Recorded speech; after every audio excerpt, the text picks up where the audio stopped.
ज्ञानतिमिरान्धस्य ज्ञानाञ्जनशलाकया चक्षुरुन्मीलितं येन तस्मै श्रीगुरवे नमः।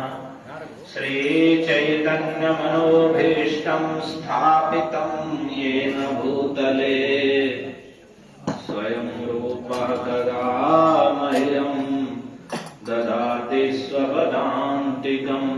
वन्देऽहं श्रीगुरोः श्रीयुतपदकमलं श्रीगुरून् वैष्णवांश्च श्रीरूपं साग्रजातं सहगणरघुनाथान्वितं तं सजीवं साद्वैतं सावधूतं परिजनसहितं कृष्णचैतन्यदेवं श्रीराधाकृष्णपादान् सहगणललिता श्रीविशाखान्वितांश्च। हे कृष्ण करुणा सिन्धो दीनबन्धो जगत्पते गोपेश गोपिकान्त राधाकान्त नमोऽस्तुते।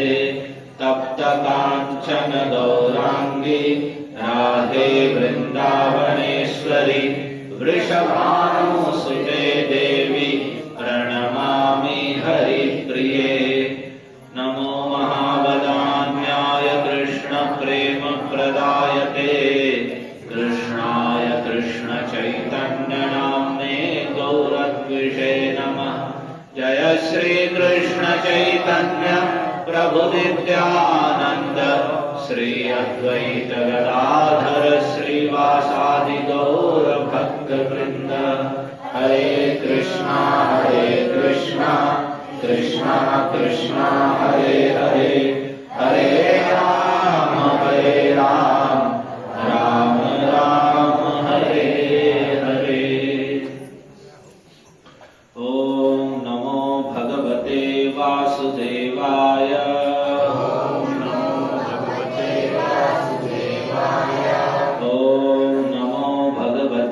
वासुदेवाय ओम नमो भगवते वासुदेवाय।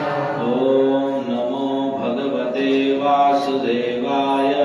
ओम नमो भगवते वासुदेवाय। हरे कृष्ण। आप सभी का स्वागत है कृष्ण कथा में।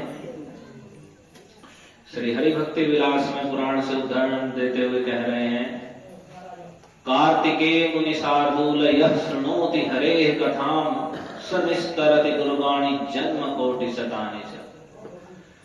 कि कार्तिक के समय में हे मुनि श्रेष्ठ, जो कार्तिक के समय में भगवान श्री हरि की कथा को सुनता है, स निस्तरति दुर्गाणि, वह सभी प्रकार के दुर्ग आपत्ति विपत्तियों से पार हो जाता है।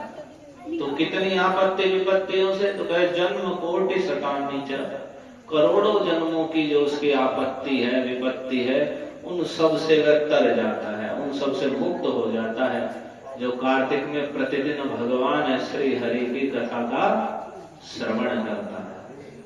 तो भगवान की हम पर बड़ी कृपा है कि हम कार्तिक में प्रतिदिन श्रीमद् भागवत से कृष्ण कथा का श्रवण कर रहे हैं। तो कल हमने कथा में सुना कि कंस के द्वारा प्रेरित हुई बाल घातिनी, जो छोटे छोटे बच्चों को मारने वाली थी, वह पूतना नाम की भयानक राक्षसी छोटे छोटे बच्चों को मारती हुई नगरों में गांवों में घूम रही थी।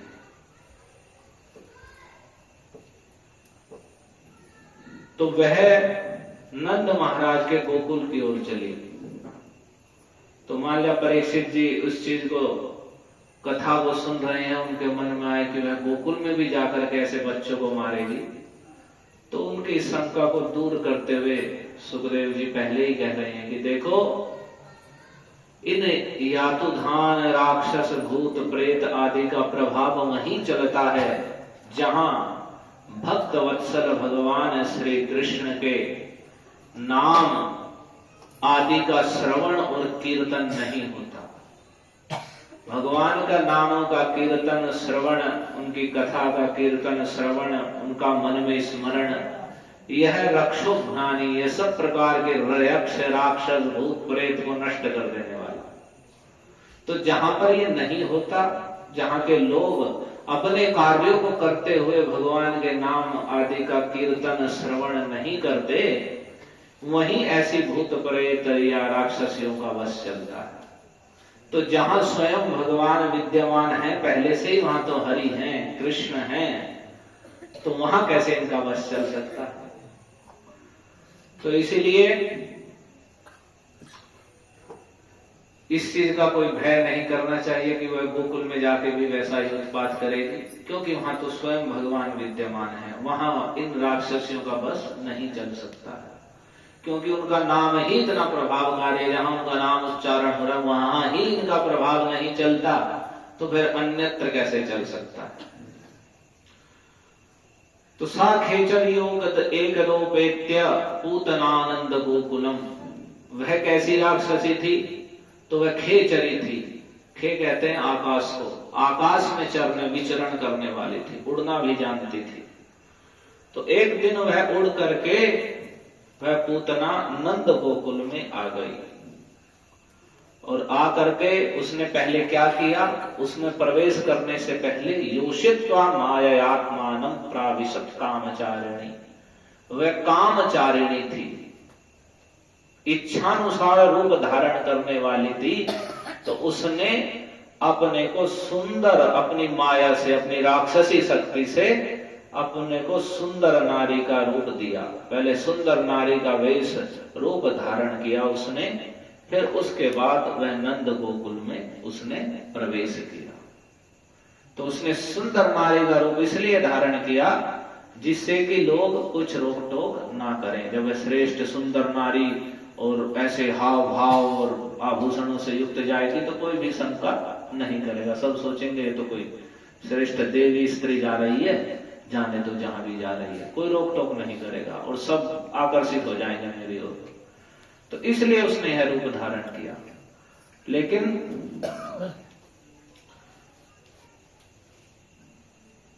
यहां कह रहे हैं वास्तव में वह पूतना भगवान की जो लीला शक्ति है उसके द्वारा ही प्रेरित होकर सीधे ही भगवान की ओर चल रही। उसको जबरदस्ती मानो भगवान ने खींच लिया अपने शक्ति के द्वारा कि व्यर्थ में बहुत से बच्चों को मार रही है, इसे सीधे मैं अपने पास ही बुला लेता हूं। तो जैसे जब किसी की मृत्यु आती है, कहीं मरना होता है, तो वो जैसे तैसे करके वहीं खींचा चला जाता है। लोग रोकते भी हैं कि वहां मत जाओ, ऐसा मत करो। ऐसी कितनी घटनाएं सुनने को मिलती हैं कि कहीं कोई जा रहा है तो उससे पहले किसी ने, कितने लोग रोक लेते हैं कि वहां मत जाओ, ऐसा मत करो, या ये कार्य मत करो, उस स्थान पर मत जाओ। लेकिन जब किसी की मृत्यु होती है तो वो उन सबका उल्लंघन करके जाता ही है कि जाऊंगा ही, और वो जाता है, वहां मृत्यु को प्राप्त हो जाता है। तो वैसे ही पूतना की अवस्था है कि उसकी मृत्यु वहां खींच रही थी उसे, तो वह अपनी मृत्यु के पास जा रही है सीधे। तो उसने कैसा रूप धारण किया, उस रूप का भी वर्णन कर रहे हैं। उसको सुनकर आप भी आश्चर्यचकित हो जाएंगे कि ऐसा सुंदर रूप पूतना ने धारण किया। कह रहे हैं ताम केश बंध व्यतिशक्त मल्लिकाम बृहन्नितंबस्थन कृच्छ मध्यमाम सुवाससं कंपित कर्णभूषणं विशोल्लसत् कुंतल मंडितानना, कि वह एक दिन नंद बाबा के गोकुल के पास आकर उसने माया से अपने को एक सुंदर रूप वाली स्त्री बना लिया और गोकुल के भीतर प्रवेश कर गई। उसने बड़ा सुंदर रूप बनाया था। कैसा? उसकी चोटियों में बेले के फूल गुथे हुए थे, मल्लिका के पुष्प, चोटी जो जूड़ा जो बांध रखे थे उसमें मल्लिका के पुष्प बंधे हुए थे उसकी चोटियों में, और सुंदर उसने वस्त्र पहने हुए थे। और जब उसके कर्ण फूल, कानों में जो उसने कुंडल या कर्ण फूल धारण कर रखे थे, तो वे जब हिलते थे तो उसकी चमक से और उसकी लटकी हुई अलकों से उसकी शोभा और हो जाती थी। और उसके नितंब और कुछ कलश ऊंचे ऊंचे और कमर पतली थी। यानी एक सुंदर स्त्री का जो रूप वर्णन किया गया कि उसका जो वक्ष स्थल है, छाती का बृहत आकार होता है और नितंब भाग आकार होता है और कमर पतली होती है, इसे सुमध्यमा स्त्री कहते हैं। तो ऐसी सुंदर स्त्री जिसका वक्ष स्थल यानी छाती भी बड़ी है और कमर भी बड़ी है और बीच में से पेट पतला है, ऐसी सुंदर स्त्री का रूप उसने धारण किया और उसके सुंदर बाल बंधे हुए हैं जिसमें मल्लिका के पुष्प लगे हुए हैं, सुंदर चमचमाता वस्त्र धारण कर रखा है और जो कर्ण के आभूषण हैं जब वह चल रही है तो वे हिल रहे हैं और उनसे चमक जो निकल रही है उसकी मुख की शोभा और बढ़ रही है और हम सुंदरी जान पड़ रही है और वल्गुस्मितापांग विसर्ग वीक्षित, और इतना उसका ये तो रूप हो गया ऐसा। फिर ऊपर से वह अपनी मधुर मुस्कान मुस्कुराते हुए चल रही है और तिरछी चितवन के द्वारा, कटाक्ष पूर्ण दृष्टि के द्वारा, तिरछी चितवन के द्वारा देखते हुए सारे ब्रजवासियों के मन को अपनी ओर आकर्षित कर रही है। जितने ब्रज के गोप गोपी हैं इतना सुंदर रूप और ऊपर से हंसते हुए मुस्कुराते हुए तिरछी दृष्टि से सभी ब्रजवासियों की ओर देखते हुए वह जा रही है, तो सबके मन को अपनी ओर आकर्षित कर रही है। अमन सदा भोज अम्भोज करेण रूपिणी गोप्य श्रियम द्रष्टुमिवागताम पतिम, तो उसका ऐसा सुंदर रूप देख करके सुंदर वस्त्र आदि पुष्पमालाएं आभूषण सब धारण करके सुंदर स्त्री की जो आकृति है वैसा उसका सुंदर रूप है, चमचमाते उसके कर्णफूल हैं, ऊपर से मुस्कुराती हुई चल रही है, तिरछी दृष्टि से सबको अपनी ओर आकर्षित कर रही है। तो उसको देखकर जितनी भी गोपियां थी वे सब मन में ऐसा सोचने लगी, उस रूपवती रूपिणी बड़ा ही सुंदर रूप वाली थी, उस रूपवती रमणी को हाथ में कमल लेकर आते देखते हुए हाथ में कमल का पुष्प उसने ले रखा था, उसे हिलाते हुए वह चल रही थी। तो ऐसी सुंदर स्त्री को हाथ में जो कमल लेकर चल रही थी तो गोपियां उसे देखकर ऐसा सोचने लगी कि मानो स्वयं लक्ष्मी जी ही अपने पति का दर्शन करने के लिए आ रहे, कि हो ना हो लक्ष्मी जी ही हैं जो अपने पति का दर्शन करने के लिए यहाँ आ रहे हैं। आई इतना सुंदर उसने रूप धारण किया था, कोई भी ना रोक टोक कर सके। तो उसको देखकर गोपियां ऐसी उत्प्रेक्षा करने लगी कि मानो लक्ष्मी जी स्वयं अपने पति का दर्शन करने के लिए आ रही हैं। तो वैसा ही हुआ जैसा उस पूतना ने सोचा था, वह सीधा चलती गई और भगवान ही सबके हृदय में बैठे हुए हैं, उसे अंदर से प्रेरणा दे रहे हैं कि वह किसी और बच्चे को लेने के लिए नहीं गई, सब बच्चों को मार रही थी जहां तहां। लेकिन जब वह नंद गोकुल में आई तो वह सीधे नंद भवन की ओर चली जा रही है। तो वह बालक ग्रह तत्र विचिन्वती शिशून यदेच्छयानंद गृहे सदंतकम, वह पूतना बाल ग्रह थी, बालकों के लिए छोटे छोटे बच्चों के लिए ग्रह के समान थी।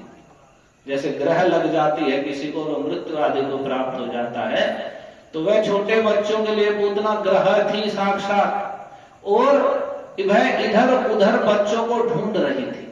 वह सीधे कृष्ण के लिए नहीं आ रही थी, वह तो इसलिए धारण किया था उसने कि जहां तहां से बच्चों को उठा लेगी और फिर मार देगी। लेकिन वह इधर उधर विचिन्वती शिशून छोटे छोटे बच्चों को ढूंढ रही थी, लेकिन यदृच्छया अनायास ही, मानो भगवान जो उसका काल है स्वरूप भगवान है और जो भगवान की वह लीला शक्ति है जो उसका वध कराएगी, वह उसे जबरदस्ती खींच रही है कि नहीं नहीं तू सीधे वहीं चल जहां अंत होने वाला है। तो वह बच्चों को ढूंढती भी अनायास ही बिना विचार के, उसने पहले से ये नहीं सोचा कि मैं नंद के घर में चले जाऊं, अनायास ही नंद बाबा के घर में प्रवेश कर गई। जब वह नंद बाबा के घर में प्रवेश कर गई तो उसका इतना सुंदर रूप देख करके जो घर में यशोदा माता है, नंद महाराज हैं या रोहिणी माता हैं, किसी ने भी उसके ऊपर शंका नहीं की। इतने हंसते हुए और इतना स्नेह दिखाते हुए कि मानो इसके हृदय में तो कितना स्नेह भरा हुआ है बच्चों के प्रति और सभी के प्रति, और ये चल रही है तो किसी ने किसी प्रकार की रोक टोक नहीं की।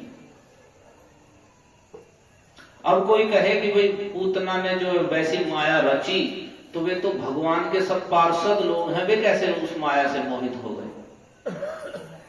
भगवान के तो वे तो सिद्ध स्वरूप हैं, दो प्रकार के भक्त होते हैं, एक साधक जो यहाँ भजन कर रहे हैं, और एक सिद्ध स्वरूप जो माया के संसार से मुक्त हो चुके हैं और नित्य सिद्ध रहकर सदा भगवान के संगी बन गए हैं, या सदा के लिए भगवान के संगी साथी हैं। तो उन्हें तो ये माया जो बड़े बड़े देवताओं ऋषियों को भी मोहित करने वाली है, वह भी मोह में नहीं डाल सकती, तो फिर ये ब्रजवासी सब पूतना की माया के कैसे मोहित हो सकते हैं? तो कह रहे हैं ये भगवान की इच्छा शक्ति के कारण, क्योंकि भगवान को वहां लीला करनी है, पूतना का वध करना है, तो भगवान की इच्छा शक्ति से भगवान ने ऐसी इच्छा की जिससे ब्रजवासियों को पता ना चले, क्योंकि अगर वे सब जान जाएंगे, मोहित नहीं होंगे, तो फिर लीला पुष्टि कैसे होगी, कैसे पूतना का वध करेंगे? तो भगवान की इच्छा शक्ति से वैसा हुआ। बाकी अन्य कोई भी माया भगवान के भक्तों को भी मोहित नहीं कर सकती। जो यहाँ भगवान की भक्ति करते हैं उन्हें ये महामाया जो संसार में फंसाए रखी है, वे इस माया को पार कर जाते हैं। भगवत गीता में भगवान ने कहा है, मामे वो ये प्रपद्यन्ते माया में ताम तरन्ति, जो मेरी शरण ग्रहण करते हैं वे इस माया को तर जाते हैं। तो जो भगवान की शरण में ही हैं, वे उन्हें कैसे कोई माया सता सकती है? लेकिन वहां भगवान की इच्छा शक्ति है, क्योंकि उन्हें पूतना का वध करना, इसलिए वे सब उसे पहचान नहीं पाए। तो वह सीधी पूतना बच्चों को ढूंढती हुई अनायास ही बिना सोचे विचारे सीधी नंद भवन में ही प्रवेश कर गई, और सीधे भगवान मानव से अपनी ओर ही खींच रहे हैं, सीधा उसका काल अंत प्रेरणा से अपनी ओर ही, कि सीधे सीधे वह उस ओर जा रही है जहां साक्षात कृष्ण है। तो वह नंद बाबा के घर में घुस गई और वहां उसने सीधे उस स्थान पर पहुंच गई जहां भगवान बाल कृष्ण तल्प पर पलंग पर सोए हुए थे, और सोए हुए थे, सीधे उस स्थान पर पहुंच गए।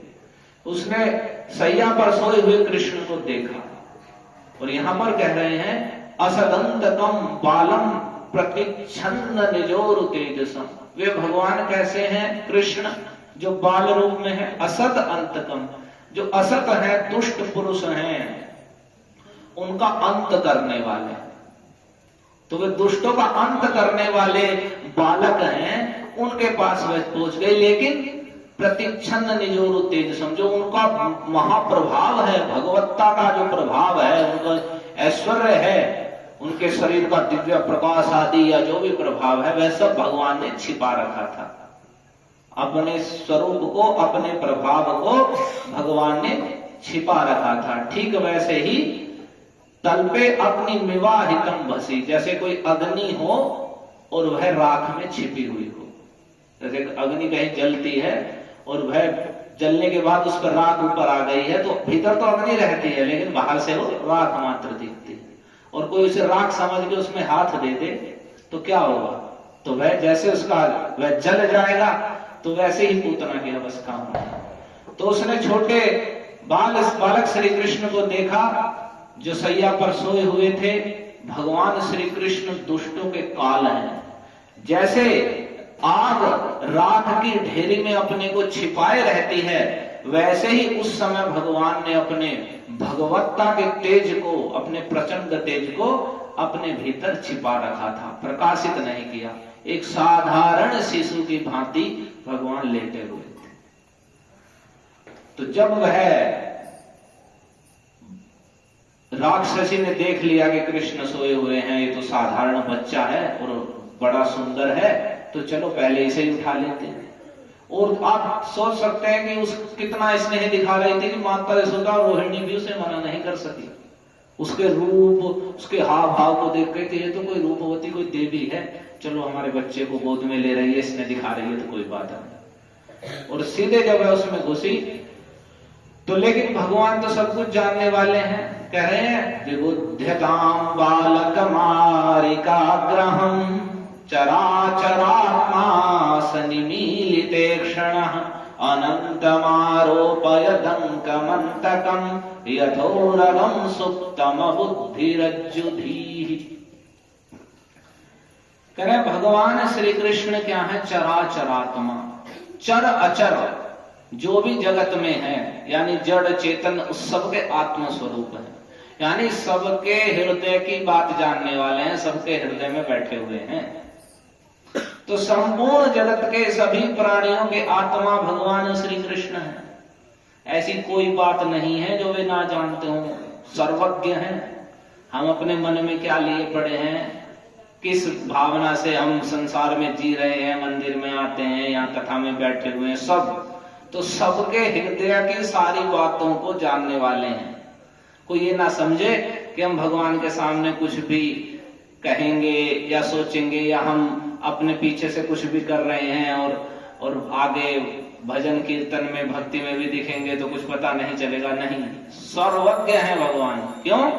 क्योंकि वे सभी के आत्मा हैं, चराचर आत्मा, चर अचर संपूर्ण जगत के आत्म स्वरूप हैं, सबके हृदय में ही बैठे हुए हैं। तो वे सर्वज्ञ हैं, सब कुछ जानते हैं। तो वे जान गए बालक मालिका ग्रहम के जो पूतना है, वे उसी क्षण उन्होंने जान लिया बच्चों को मार डालने वाली पूतना ग्रह स्वरूप है, बालकों के लिए ग्रह स्वरूप है, बच्चों को, छोटे छोटे शिशुओं को मारने वाली है। ऐसा जान करके भगवान ने जैसे ही पूतना पलंग पर सोए हुए कृष्ण के पास गई और जैसे ही पूतना आई तो वैसे ही भगवान ने अपने दोनों नेत्र बंद कर दिए। चराचरात्मा से निमीलित एक क्षण, अपने जो ईक्षण है उन्होंने निमीलित कर लिए, बंद कर लिए। तो भगवान ने नेत्र क्यों बंद कर लिए? पूतना आई तो उन्हें देखना चाहिए था उसे, तो जैसे ही पूतना आई उन्होंने नेत्र बंद कर लिए। तो इसके विषय में आचार्यों ने कुछ सुंदर भाव दिए हैं कि भगवान ने नेत्र क्यों बंद कर लिए। तो क्योंकि पूतना कपट से रूप धारण करके आई है।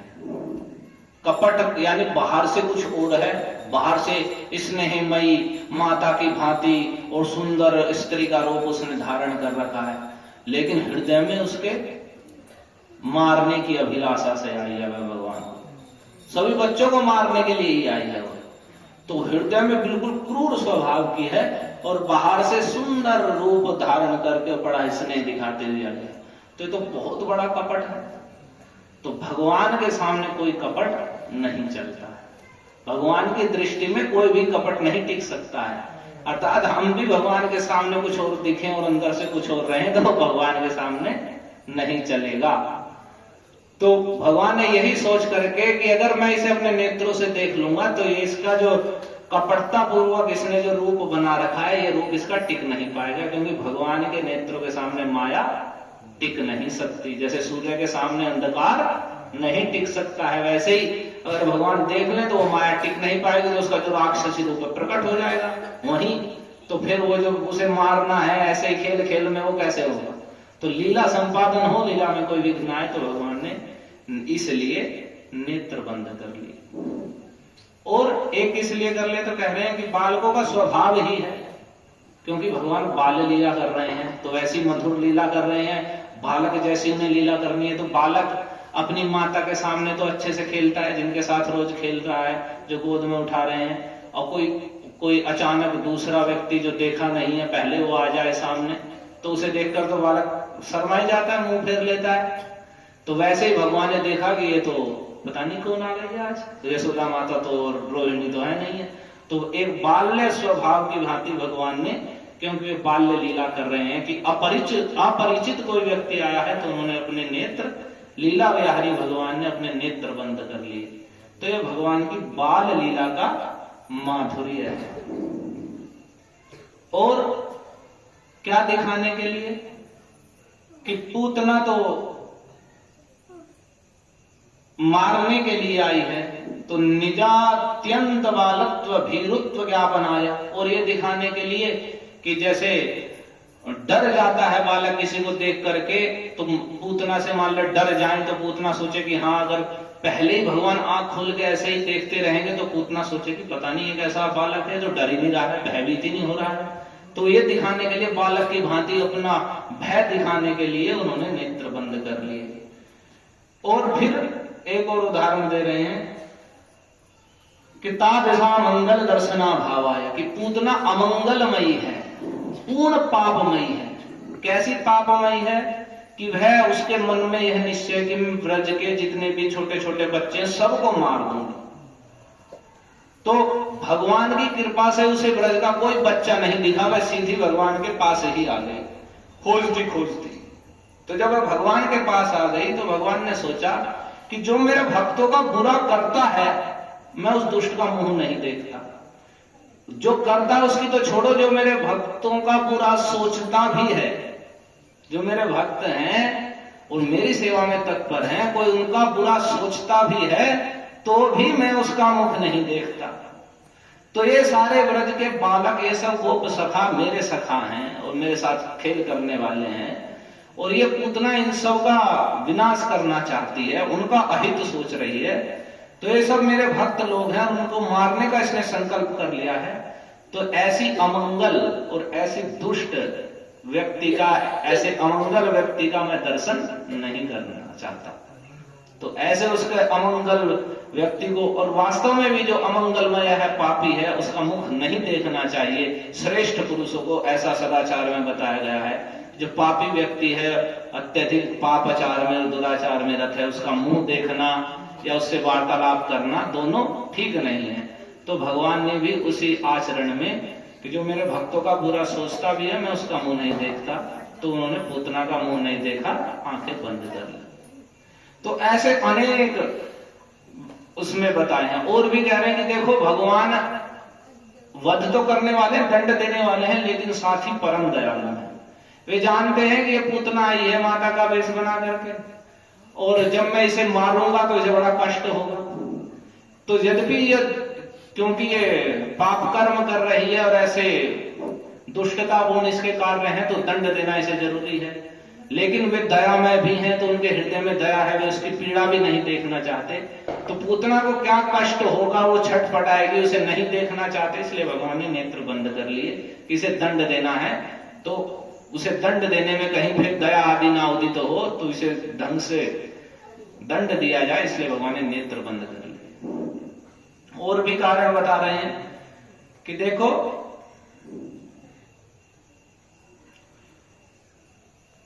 इस पूतना के विषय में कह रहे हैं, धात्री का वेश धारण करके आई है, यानी माता का रूप बना के आई है स्तन पान कराने के लिए। जैसे माता कभी दूध नहीं पिलाती है तो जो धाय मां है वह दूध पिलाती है बच्चे को, तो ऐसी धाय मां का रूप धारण करके ये आई है। तो अगर मैं इसे मारूं तो मुझे बड़ी लज्जा आएगी। बेशक इन्हें दिखावटी रूप धारण किया है, फिर भी आई तो माता के रूप में, तो मुझे लज्जा सी आएगी कि सबने मतलब माँ के रूप में आई और मैं इसे मार रहा हूं। तो वो लज्जा ना आए इसे मारने में, है तो एक राक्षसी, इसलिए उन्होंने अपने नेत्र बंद कर लिए। हरे कृष्णा कृष्णा कृष्णा हरे हरे राम राम राम हरे। फिर चूंकि भगवान सब कुछ जानते हैं और पूतना अपने स्तनों में विष लगाकर आई है, तो विष लगाकर आई है, तो भगवान ने सोचा कि मैं तो ब्रज में माखन खाने के लिए आया हूं और ये तो आया नहीं हूं, पहले ये विष पिलाने के लिए मुझे आ गई है। तो जैसे कोई कड़वी चीज हो तो व्यक्ति जब उसे पीता है तो आंख बंद करके पी जाता है, तो आंख बंद कर लो। ऐसे इसमें वर्णन करेंगे जैसे व्यक्ति चिरायते के काढ़े को लोग आंख बंद करके, कड़वा लगता है तो आंख बंद करके पी जाते हैं, तो वैसे भगवान ने सोचा कि भाई देखो विष लगा के आई है, जहर लगा के, तो लेकिन ये पीना तो पड़ेगा, इसका वध भी करना है, तो पहले ही आंख बंद कर ले कि आंख बंद करके चलो इस विष को भी पी जाएंगे। तो ये सब भाव आचार्यों में बताए कि भगवान इन विचारों से या इस कारण से भगवान ने ये ऐसे अपने नेत्रों को बंद कर लिया।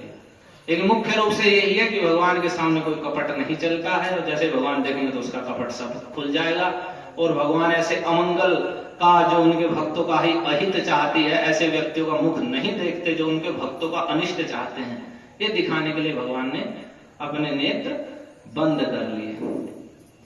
और भी कारण बताते हैं कि देखो भगवान ने सोचा कि भाई मैं तो यहाँ माखन खाने के लिए आया हूँ, ये विष पीने का काम तो शिव जी को सौंप रखा है, हलाहल विष पिया था, तो आंख बंद करके मानो वो शिव जी को बुला रहे हैं, भाई आओ विष तुम पियो, मैं तो दूध ही पीऊंगा, विष पीने का काम तुम्हारा है। तो इस कारण से भगवान ने नेत्र बंद कर लिए। तो जैसे ही भगवान ने नेत्र बंद कर लिए तो उसने सोचा कि अच्छा ठीक है, तो सामान्य बालक है, क्योंकि भगवान ने अपने तेज को छिपा रखा था, जैसे भस्म में, राख में अग्नि छिपी हुई हो, इस प्रकार से। तो उसने अनंत मारोपय दंतमंतकम, हे परीक्षित, वह पूतना ने वैसा कार्य कर दिया, यथोरगम सुप्तम बुद्धि रज्जुधि, जैसे कोई व्यक्ति सोया हुआ सांप पड़ा हुआ हो और कोई मूर्ख व्यक्ति कम बुद्धि वाला उस सोए हुए सांप को रस्सी समझ करके और गोद में उठा ले, गले में पहन ले। तो वैसे ही उस पूतना ने उन भगवान अनंत को, जो अनंत हैं और अंत करने वाले हैं। अनंत का अर्थ है, एक सामान्य अर्थ है कि जिनका देश काल आदि के द्वारा जिनका अंत नहीं नापा जा सकता, वे अनंत हैं। लेकिन वे उन भगवान को उसने गोद में उठा लिया, गोद में आए हुए हैं वे उसके, जो अनंत हैं। दूसरा, अंत कहते हैं मृत्यु को, अंत हो जाना यानी मृत्यु हो जाना। लेकिन भगवान क्या है? अनंत, उनका कभी अंत नहीं है। और क्या है? वो दोनों नाम एक साथ आ रहे हैं, अनंत और अंतक। वे स्वयं तो अनंत हैं, लेकिन अंतकम, अंत करने वाले हैं, सबका अंत करने वाले वे ही हैं। स्वयं अनंत है, उनका अंत नहीं होता, लेकिन दूसरे का, अन्य सभी का अंत करने वाले हैं, या दुष्टों का अंत करने वाले हैं। तो हे परीक्षित, उसने जैसे कोई अज्ञानता में सर्प को रस्सी समझ करके सोए सर्प को गले में पहन ले, वैसे ही पूतना ने उन भगवान अनंत को, जिनका कभी अंत नहीं हो सकता और जो उसका अंत करने वाले हैं, उसने अपनी गोद में उठा लिया। हरे कृष्णा कृष्णा कृष्णा हरे हरे, हरे राम राम राम हरे।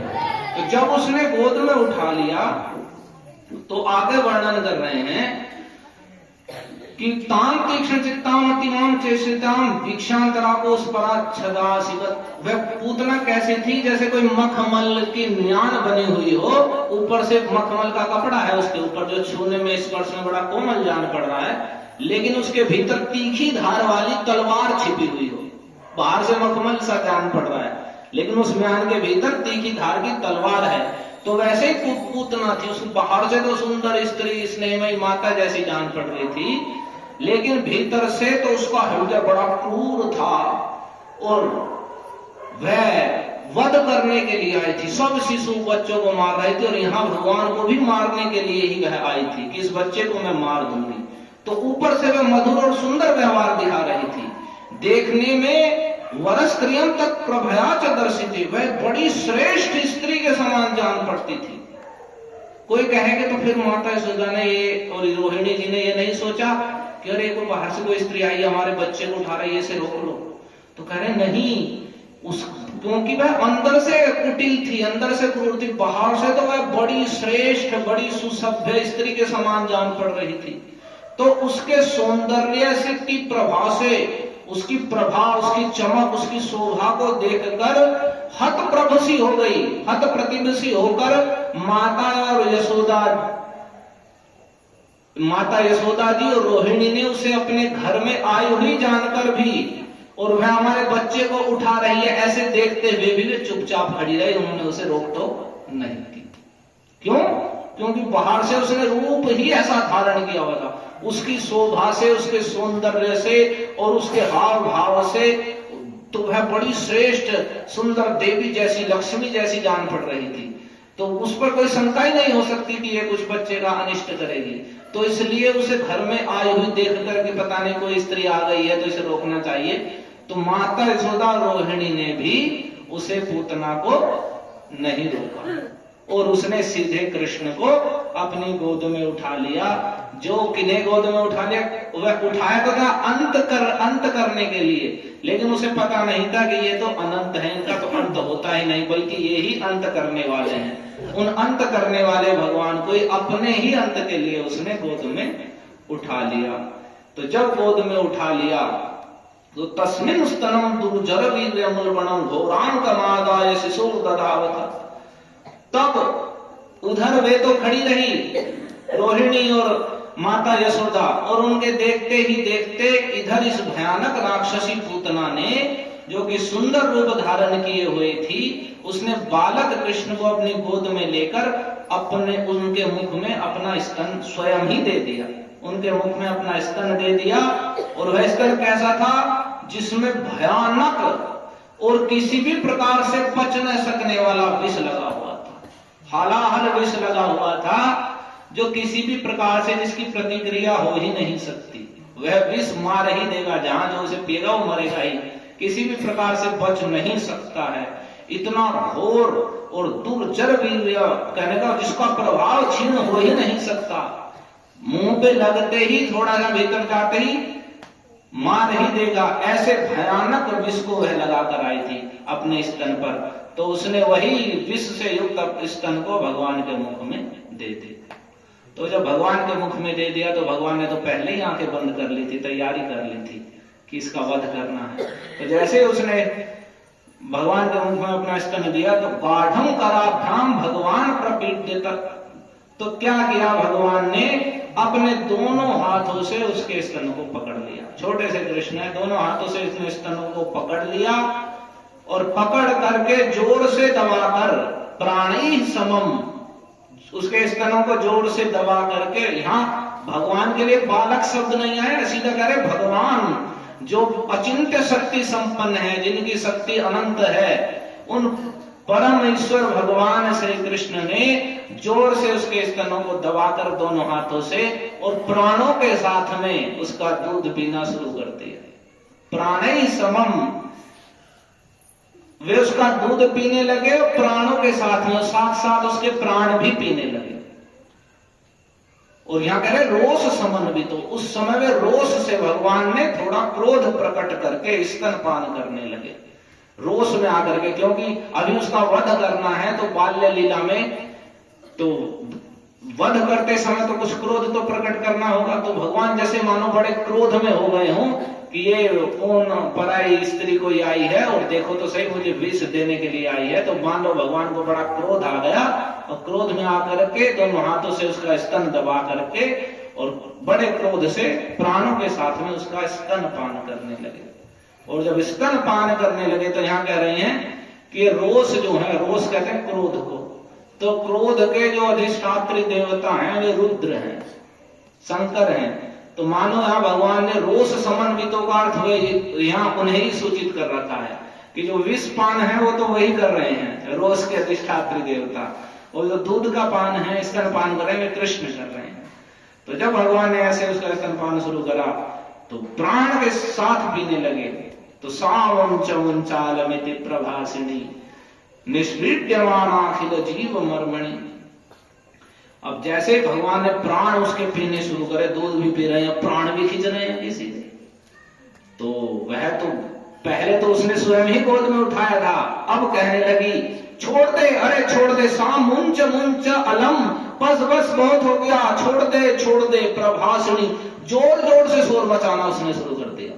जैसे एकदम गोद में लेते ही उसने तो मुंह में दिया, भगवान तो पहले से तैयार थे, दबा के उसके प्राण से दूध पीने लगे। तो वह जोर जोर से छोड़ दे मुंच छोड़ दे, अलम बस बहुत हो गया छोड़ दे। क्यों जोर जोर से चिल्लाने लगे? क्यों चिल्ला रही है? तो निष्पीड्यमानाखिल जीव मर्मणि, क्योंकि अब पूतना के प्राणों के आश्रयभूत सारे मर्म स्थान फटने लगे, पूरे शरीर से प्राण खींच रहे थे, तो बड़ा कष्ट हो रहा था। तो इतना भारी कष्ट हो रहा था तो वह सोचने लगी ये क्या हो गया, ये तो उल्टा पड़ गया। तो जोर जोर से करे विवृत्य नेत्रे चरणों भुजं मुहुर, उस अपने बार बार दोनों हाथ दोनों पैर पटकने लगी और रुरोध जोर जोर से रोने लगी। उसका सारा शरीर प्रसन्न गात्रा, पूरा शरीर पसीने से लथपथ हो गया, पूरे शरीर से पसीना गिरने लगा, आंखें फट गई, विविध नेत्र नेत्र उलट गए। उस समय उसकी दशा हुई और जोर जोर से रोते हुए दोनों हाथ पैर पटक रही है, अलम अलम मुंच बस बस बहुत हो गया, छोड़ दे। लेकिन भगवान कहने लगे कि नहीं, मैं किसी को पकड़ता नहीं हूं, और जिसे पकड़ लेता हूं फिर उसे छोड़ता नहीं हूं। तो पहले जो कोई एक बार आ गया, भला किसी ने मुझे पकड़ लिया, जिसने भगवान के चरण कमलों को पकड़ लिया हो और उसे भगवान नहीं छोड़ते हैं। और यहाँ तो पूतना ने गोद में ही पकड़ लिया है भगवान को, तो जब पकड़ लिया है तो वो कैसे छोड़ते हैं? तो जब उसने पकड़ लिया तो भगवान ने ठीक है, उन्होंने भी पकड़ लिया और बस इस तरह पान करने लगे। तो इस पूतना की ऐसी दशा है, आंख उसकी उलट गई है, पूरे शरीर का एक एक मर्म स्थान में असहनीय पीड़ा हो रही है और दोनों हाथ पैर जोर जोर से पटक रही है। अब तो भगवान ने ही स्तन पकड़ रखा है, अपने आप ही टिके हुए हैं, उसने गोद में नहीं ले रखा है। वो तो जोर जोर से हाथ पैर पटक रही है, कूद रही है, जोर जोर से रो रही है, और लेकिन भगवान ऐसे उसका स्तनपान कर रहे हैं, प्राण भी पी रहे हैं। पहले से उन्होंने दोनों हाथों से उसका स्तन पकड़ रखा है और प्राणों के साथ में उसका दूध पान कर रहे हैं।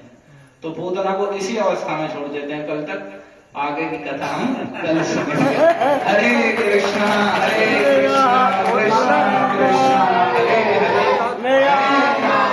हरे राम राम पूतना वधकारी भगवान बाल कृष्ण की, श्री श्री राधा दामोदर भगवान की, श्री श्री यशोदा दामोदर भगवान की, कार्तिक मास महा महोत्सव की।